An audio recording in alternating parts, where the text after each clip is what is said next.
Well, David, you mentioned the wild virus, so to speak, and I've spoken to people. I've spoken to someone who's actually who's had the vaccine and actually who is a vaccinator, right? So each to their own. But that person said to me that they had a concern, and I think it's perhaps widely shared but not spoken of. What happens when the next wild virus comes along? Actually, what happens if the flu virus returns in the autumn? What happens to the immune systems of those people who think that they've got protection, and maybe that's not what they've got, or maybe that protection won't be able to handle what you've just outlined? So let's just go back again to 2003. Let's go back to the SARS-CoV-1 virus. So there were 4 different pharmaceutical companies of, I think, 10 or 12 that at that time they all went to start developing a SARS-CoV-1 vaccine. And there was 4 companies that developed a vaccine that showed great promise in creating a significant antibody response. Now, at that time, they were doing extensive animal trials, and most of the animal trials were done using ferrets, because physiologically their immune system responds something similar to humans. But when those ferrets who have been injected with the SARS-CoV-1 vaccine were exposed to the wild virus, that's when they got this massive cytokine storm. And an awful lot of those animals died or were left significantly injured and damaged because of this gross overreaction by the immune system. Have we learned anything? No, we haven't learned anything. And now we're using technologies. They're not actually vaccines, they're technologies that take over our body's own genetic information. Like, even if you look at the AstraZeneca vaccine, it doesn't contain any SARS-CoV-2 virus. It's got chimpanzee adenovirus that's used as a vector, is a carrying agent for the proteins to create the spike proteins that mimic the effects of the viral antigens. You know, there's so many, you know, and if you ask, well, how many animals did they use? So I think in the AstraZeneca trial, or either the Pfizer, they did like 40,000 people were tested to see if, and again, they were just looking to see if they could get an enhanced antibody response. Now, these were people who were under the age of 70 with no pre-existing comorbidities. So who do we dish out the vaccine to first? People over 70 who with many comorbidities.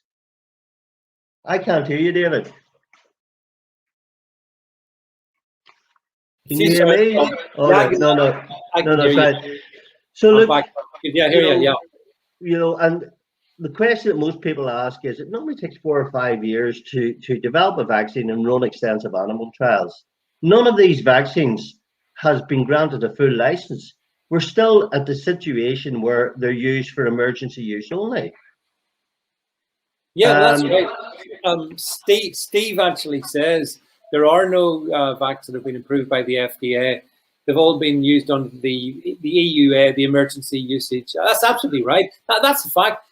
But again, what really drives me mad is the politicians, maybe because they're just ignorant, they don't understand that, or maybe they just don't want to talk about it. But nonetheless, let's be clear on it. As we talk tonight, apart from the fact that AstraZeneca has been paused, I suspect it'll start again, but I don't know, maybe not. I'm not sure.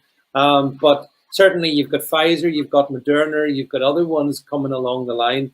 And so I think, and the drive is to keep everybody, to get the jab into as many people as possible. But I wanted to show up one last slide here. If we can bring up the next slide, please. I've shown this before. This is up to date. This is Ireland and Northern. So this is the island of Ireland, north and south. And here we go with our excess deaths. And yes, that can't be accurate, David. Surely there's a big spike somewhere there. Sadly not. This 100%. Well, unless all these 27 European countries are lying, I suppose that's a possibility. Well, they must be, because that could not correlate with what the British government's saying. No, and even look at Ireland. Look at the top one. For most of 2020, deaths, the excess deaths, were below average. They were below average. Yeah, and then all you got was a bit. They did get a bit of a spike, which for about a week or so in early 21 was excessive, and then look right down again. And then if you go to Northern Ireland, I mean, this is honestly, David, this is where the data completely contradicts some of our illustrious leaders. I'd like Michael McBride to explain to me, based on this, tell me, Dr. McBride, where was the pandemic? Because it's not in the figures. It's not there. Yeah, well, obviously, the science that they follow and the data that they use is very different to the data that we have. Yeah, it must be because it's Euro-Momo data. We can't use anything that comes from Europe these days. We make it up as we go along. Well, the thing is, I have become, I think I've become more of a cynic as I've got older, or maybe it's just that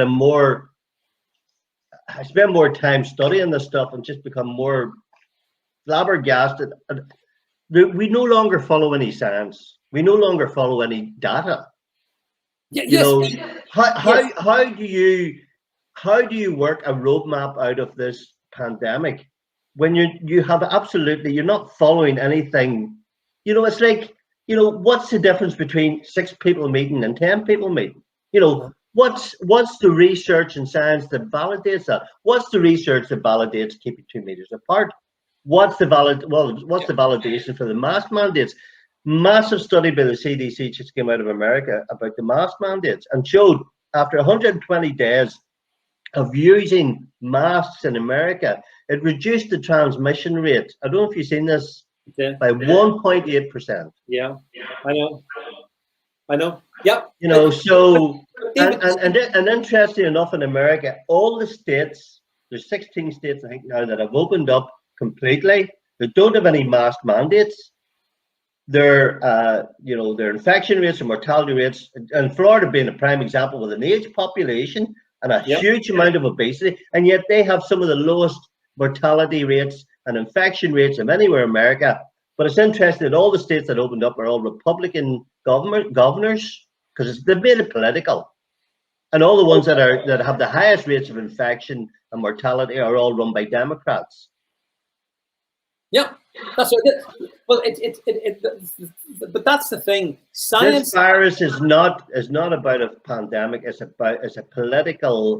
a worldwide political drive, and we, obviously, we have talked about, intimated some of the things that might be behind it, that people really should be researching. And it's not, it used to be hidden, but it's hidden in plain sight today.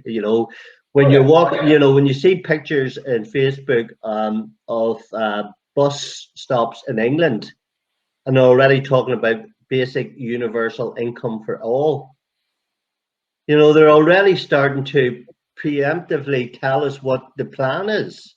Yeah, because you're right, David. What has universal basic income got to do with fighting a virus? There's no connection, and there never has. And towards the end of this year, and they're already talking about it big time, is about the whole global warming thing. In spite of the fact that Antarctica has had the coldest temperatures in I don't know how many years, with a growth in the ice, and yet it's global warming.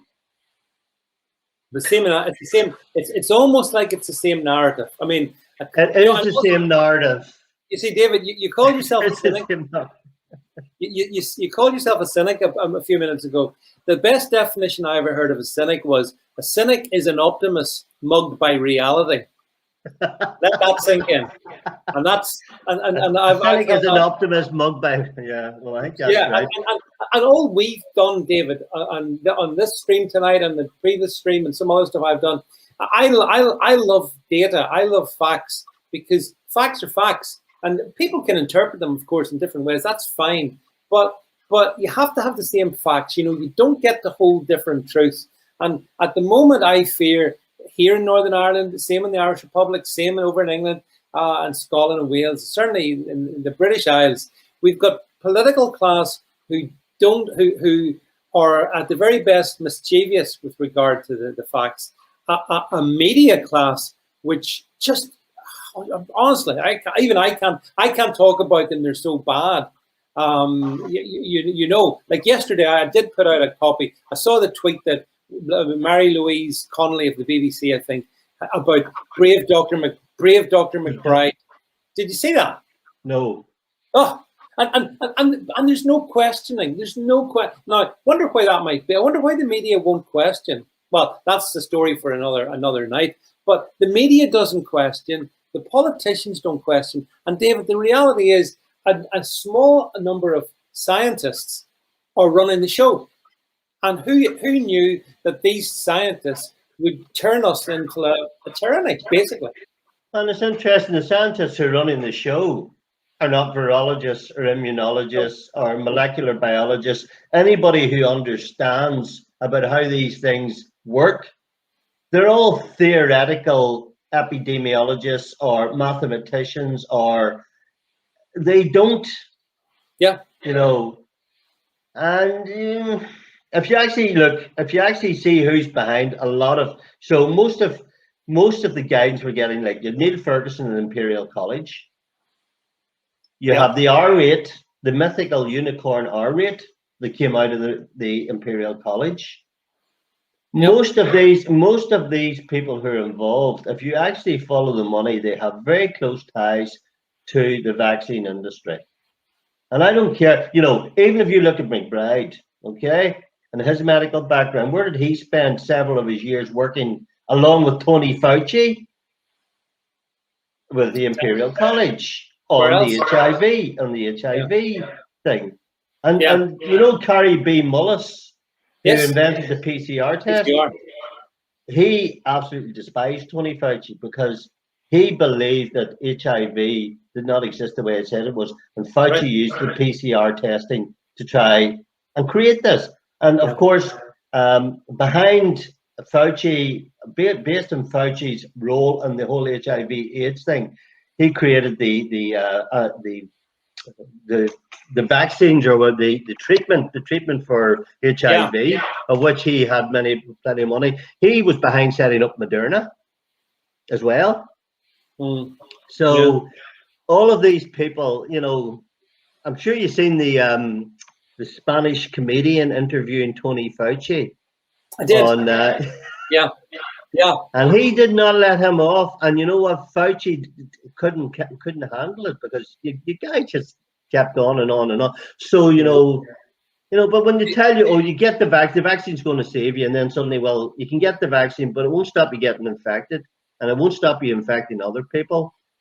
But you have to get it so you can have a passport to tell you that you're healthy. Yeah. And then David, you might need to get a second dose of the vaccine, and then in the autumn you might need your booster shot, and then you'll have to take the flu vaccine as well. Yeah, and it's almost as if there's a desire to vaccinate the world. Now, I would never say such a thing, but it's just theoretically saying that it's almost like that. But certainly, I just don't see how this one's going to end, because the people are seduced, hypnotized, whatever word you want to use. They want their vaccines, and they want them now. They want their vaccine passports. And let me tell you, their vaccine passports are going to put you and me, and I guess a lot of the folks that watch this, they're going to keep us in a form of house arrest. Because if we don't bow down and take it, then I think our freedoms will be restricted. Well, what's your take on that? Oh, I told from after I say the initial spike last year, where we were all worried, and then the narrative was vaccine, and on the basis of that, well, everyone's distracted. The British government rolls out these really restrictive, punitive laws. Like, look at last week. Last week is a fine, the Hegelian dialectic, problem, reaction, solution. Distraction, reaction, solution. So last week we had two things happen. We had Meghan Markle and her interview. So people are busy. People were more busy discussing Meghan Markle and Harry than anything else last week. And then towards the end of the week, we had this I don't know, does this person actually die? Were they murdered? We don't know. But all we do know is that was another distraction. There, and on the back of that, What do we? Oh well, we need to. Well, now men, we're bad people. You know, men are really bad. We're not allowed out after 6 o'clock in the evening. We shouldn't be because we're all so evil. Well, It's another Black Lives Matter. So it was all over again. well, it's been turned into that. I do think that the lady concerned was murdered. That has to be proven, etc., etc. But you're right. But it's really interesting though, because I was watching one of the other guys speaking about it. He says, you know, roughly 150 to 250 people, 250 women get murdered every year in the UK. So why this particular person, and why was Kate Middleton there? Of all the other women that have been murdered and through abuse and blah blah blah, why this one case above all these other women that have died? And it's terrible. You know, you hate to see any of these things happening, but why this particular one? It's like the time that Floyd, your man Floyd, was murdered in America. Why his death over all the other deaths in America of black people? Just so happened that it was fully filmed from left side, upside down, underneath, you know, every angle possible. They had all this video footage going on. And it's just, it's the timing of these things. And then you see, well, on the back of that, the government's looking to put out more closed circuit TVs in England.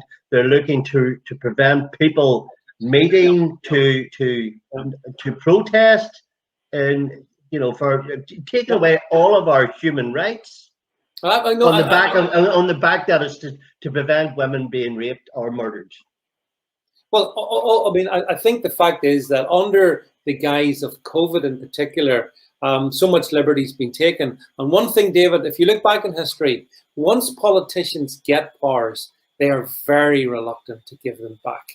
And those people who are continuing to comply with what the politicians say and just accept everything that they say, they're just making such a big prison for themselves. And the difficulty is that so many of us are going to be caught up in it. But anyway, we have been caught out by time. Time has got the better of us, David. So you do realize, David, that on Facebook, several people have said to me, we need to get David Vance and you to run for Stormont. No, you're all right. No, you're all right there. No, you're all right. See, the thing is, maybe if we had politicians of the integrity that you and I have, it would be wonderful. But it's very, well, actually, David, if we even had politicians that would give us a hearing and would listen, talk to us, show us where maybe we're wrong. If we are, show us that, engage. But none of them do that. I mean, just as a final note, I saw Arlene Foster saying, oh, we're going to have to accept St. Patrick's Day is not going to be like any other St. Patrick's Day, blah, blah, blah, blah.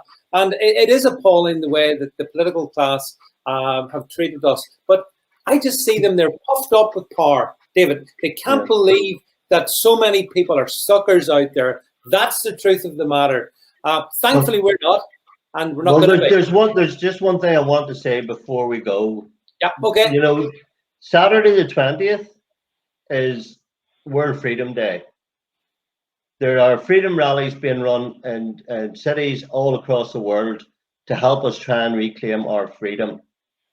So there's a gathering in Benone Beach at 2 o'clock on Saturday.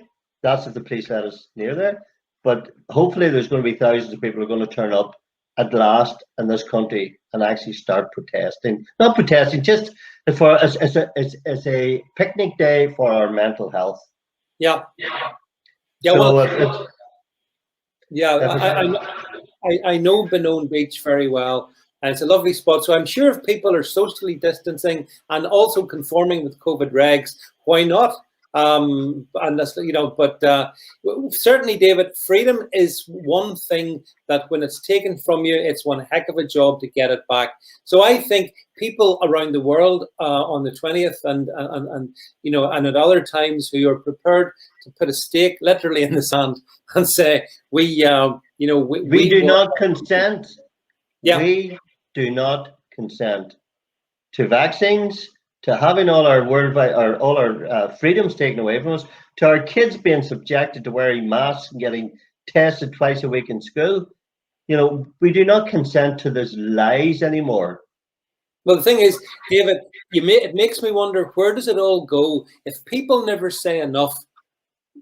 What's at the end of the line? And I don't want to go there tonight, but you know what to do. You only I need to know go back exactly to the pre-World War Germany.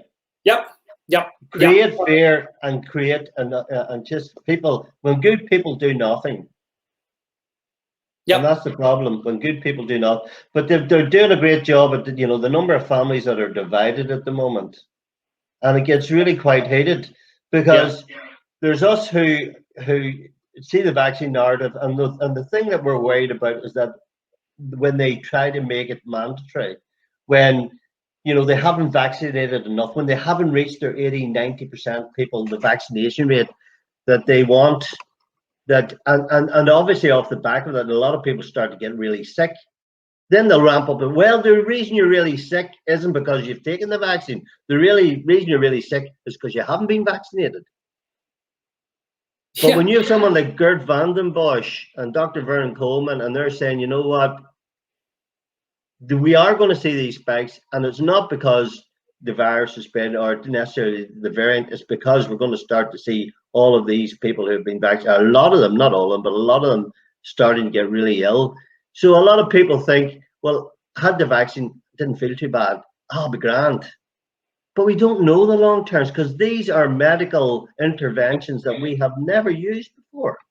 No, sometimes, David, I feel like I'm living through a really bad science fiction movie, and I am, and you are, and these people on the stream, and the people that will watch this in replay, I think they all have their eyes open.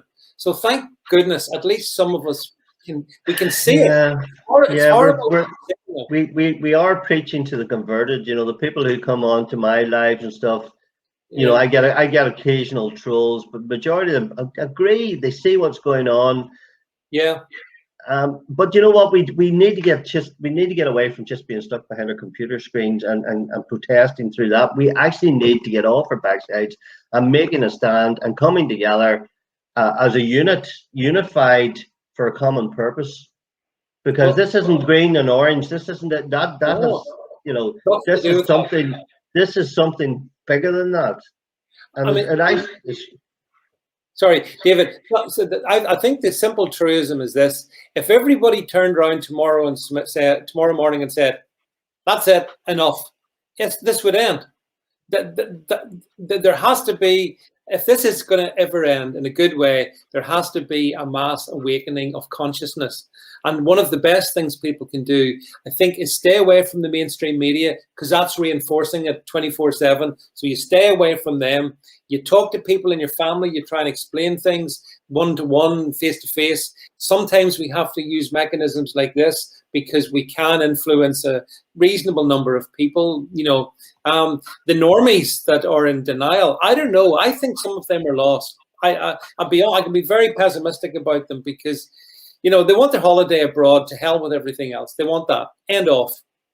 So that's a problem. And that's the thing. When I spoke to a guy who sells nutritional products. He said this time last year he had so much work on now. He's quieting down a little bit. So he has made a lot of money this last year. And he says, I've got cabin fever. He says, I've had probably the best year financially I've ever had. And he said, and I'm at my wit's end. I am so mentally stressed because I can't get away from it. There's nowhere. You can't even go for a cup of coffee. No, you can't. You can't go to the gym. You can't go for a bite. You can't jump in the car and say, you know what, I'll head off to the port today and we'll go for lunch, and then we'll go for an ice cream, and then we'll go for tea, and then blah, blah, blah. Can't do that. No. And those are simple things. I don't necessarily, and I love traveling abroad, and I've been with my girlfriend about 11 months now. So we'll be together a year next month, and we haven't had the opportunity to go away anywhere. And I see so many places I want us to be able to go and see, and yet neither of us, we're both reading from the same hymn sheet. Neither of us wants to damage our health by taking this. And we've set our stall out. But when I just sort of shake my head when I hear people say, well, I'm really against the vaccine. But when it comes to it means I can't go on my wee holiday. I know. And I'm thinking, you know what? You could take that, and you mightn't get an immediate adverse reaction. Well, what happens if 6 months down the line you get really ill? And this is another one I just want to touch before we finish. The one group of people who should never ever get this vaccine, and it's the one group of people that are being totally lambasted or bombarded by their GP surgeries. Anyone who has an autoimmune disease. If you already have a flawed and damaged and weakened immune system, the last thing you need is to be sticking one of these vaccinations and thinking it's going to be good for your immune system. Like, there's a guy called Professor Schoenfeld. He's probably the top guy in autoimmune diseases. He's an Israeli doctor, and he has written, we should not be vaccinating anyone with autoimmune problems because you will just make the situation 10 times worse. Well, look, David, the thing is, if you get two guys on from Northern Ireland talking, what I've discovered is that you bust through your 60-minute limit, which we have done. And so everyone, you've got extra good value from David tonight. So, David, look, a big thank you for coming on the stream again. It's great to see you. Great to hear so much informed common sense basically being spoken. Hope everyone's enjoyed it. If you're watching this in replay, do let us know in the comments below what you think of what David's talked about and what the areas of conversation we've had.